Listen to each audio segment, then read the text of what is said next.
reborn at the exact moment I picked up the wrong glass, the one meant for my boss. This time, I didn't take the wrong glass. I watched him drink it down, then dial the woman he truly loved, Celeste. In my past life, I was Dominic's secretary, and I fell in love with him. When the drug hit my system, I didn't care that he needed to get to Celeste. I grabbed his belt and made him stay. Not long after, I found out I was pregnant. Dominic was forced to marry me. But on the day I went into labor with complications, he got the news Celeste had thrown herself off a building, destroyed by grief. He stormed into the delivery room and sent the doctors away. Then he watched me die. The last thing I heard was his voice. If you hadn't gotten pregnant, I never would have been forced to marry you. When I opened my eyes again, I found myself back on the day I was poisoned. Iris, call Celeste right now. Hearing that familiar command again, I jolted awake. I'd been reborn. Without hesitation, I grabbed my phone and dialed Celeste's number. Dominic's face was flushed, his eyes burning with desire. The drug was kicking in. This time, I watched coldly as he downed the entire glass. As the drug began to take hold, and he looked at me with struggling, hazy eyes, I quickly finished dialing Celeste. Dominic, just hang on. Celeste will be here in 10 minutes. The moment I closed the door behind me, I thought I heard him call my name, but I pretended not to hear. I shut the door firmly and waited at the end of the hallway. 10 minutes later, Celeste arrived in a rush. She looked at me with a complicated expression. When she saw that my clothes were intact and I was perfectly composed, relief washed over her face. Before pushing open the door, she glanced at me. You can leave now. I don't need you here. I turned and took the elevator down, called a car, and went back to my apartment. The next morning, Celeste appeared in the executive office. Dominic lifted his coffee, took a sip, then casually announced to the core management team, "From now on, Celeste is my fiancée. She's also an important future partner for the company. You will all treat her with respect." Then he looked directly at me, pointing with his pen. "Especially you, Iris." I nodded blankly. Celeste smirked, flashing me a triumphant smile. I pretended not to notice.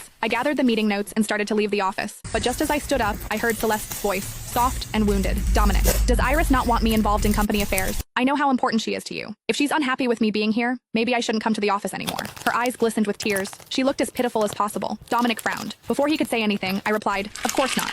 But if you're not satisfied with me, I'll make sure to stay out of your sight from now on." Without waiting for Dominic's reaction, I walked straight back to my office. Half an hour later, my office door swung open, and there he was, Dominic, staring at me with dark, stormy eyes. Instinctively, I wanted to close the door. I didn't want to deal with him, but Dominic blocked it with his arm, frowning as he looked at me. "Are you avoiding me? Why?" He leaned in closer, studying my face. "Are you upset? Because of Celeste?" I quickly shook my head. "No, I'm happy for you. You and Celeste finally get to be together." His eyes flickered with something unreadable. He seemed dissatisfied with my answer. "Is that the truth? Or are you just being passive-aggressive?"